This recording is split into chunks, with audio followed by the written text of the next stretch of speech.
Welcome to the Antonio Zamora podcast that discusses a variety of scientific topics.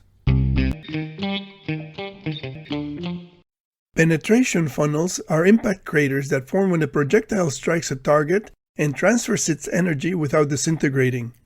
This can only happen when the target material can be displaced by the moving projectile without generating forces that break up the projectile. On February 15, 2013, a meteor exploded over Chelyabinsk, Russia at 9:20 a.m. local time.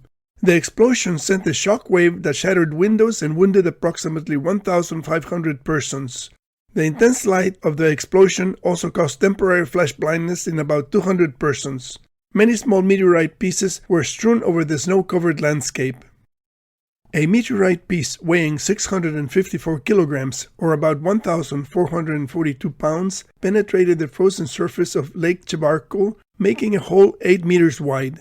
The meteorite piece was recovered 7 months later from the bottom of the lake. In 2015, a publication entitled Snow Compaction During the Chelyabinsk Meteorite Fall reported that a few days after the meteorite fall, small fragments with an average size of 3 to 6 centimeters were collected by geologists from the Vernadsky Institute. They found 450 meteorite fragments with a total weight of about 4 kilograms distributed over an area 40 kilometers south of the city of Chelyabinsk. The collected fragments were mostly found in holes in the snow. The funnel walls of the holes showed an irregular topology and consisted of coarse-grained snow. Larger fragments penetrated the 70-centimeter thick snow layer and reached the frozen ground surface. Smaller fragments made holes 15 to 25 centimeters deep in the shape of funnels of compressed snow that narrowed with depth and had the meteorite at the apex of the conical cavity surrounded by a dense shell of coarse-grained snow. The image on the left shows a penetration funnel of compressed snow with a meteorite at the apex of the cavity. The soft snow surrounding the penetration funnel was removed to reveal its shape. These penetration funnels were nicknamed snow carrots by the researchers, and they were sturdy enough that they could be removed for examination. The image on the right shows a snow carrot upside down with sunglasses for scale. The scientists developed a computer model for the penetration of a meteorite fragment into the snow layer. The time interval between each of the 6 frames is 2 milliseconds, starting at 1 millisecond. The red color corresponds to higher density and blue to lower density. The propagating tail beneath the projectile along the axis of symmetry is a numeric artifact. The formation of the funnel-shaped craters in snow and the occurrence of snow carrots at their tip is due to the compaction of the porous, fluffy snow by fragments with initial speeds of up to 80 meters per second.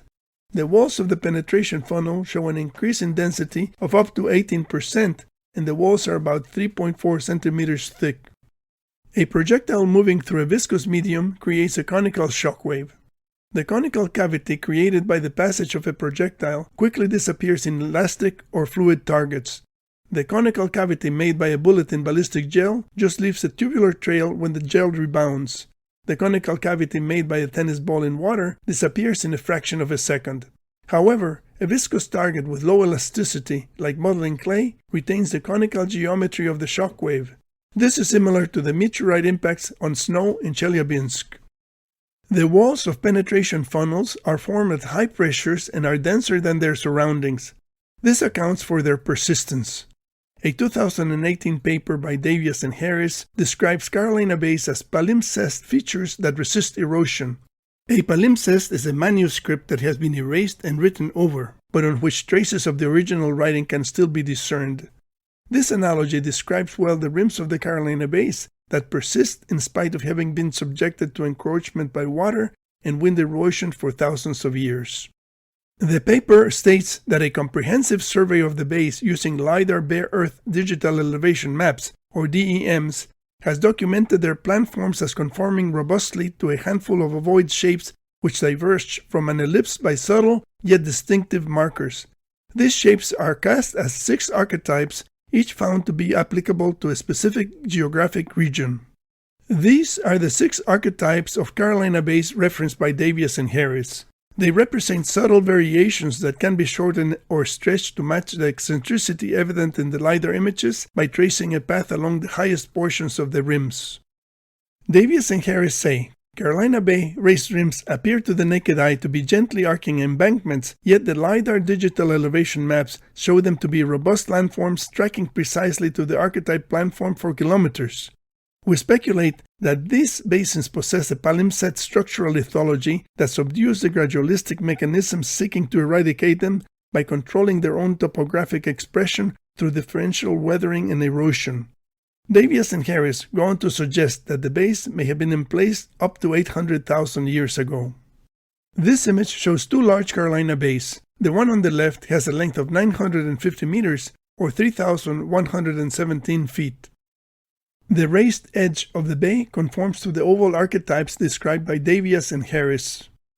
However, the flat portion of the bay, which corresponds to the original conical cavity, has a mathematically elliptical geometry.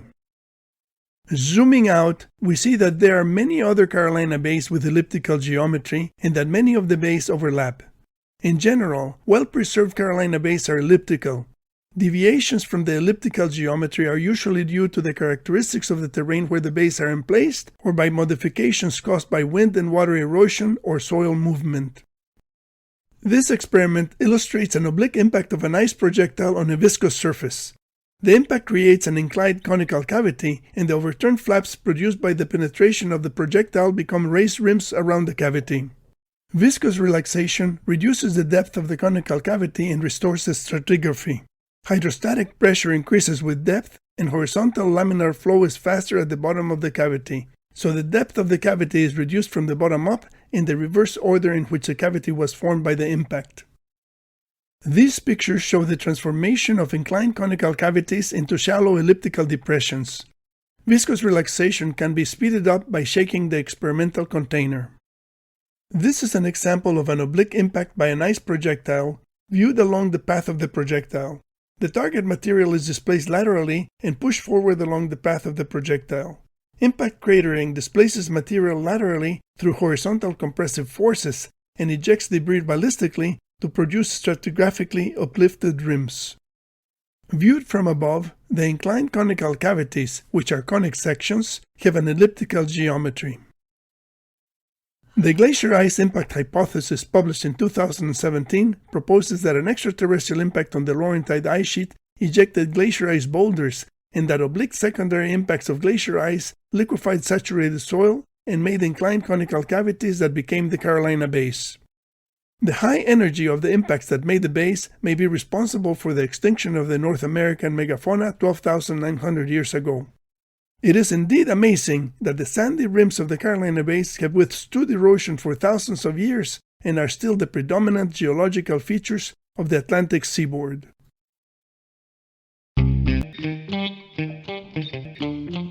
Thank you for listening to this podcast. Please visit the YouTube channel or the website for many other interesting topics.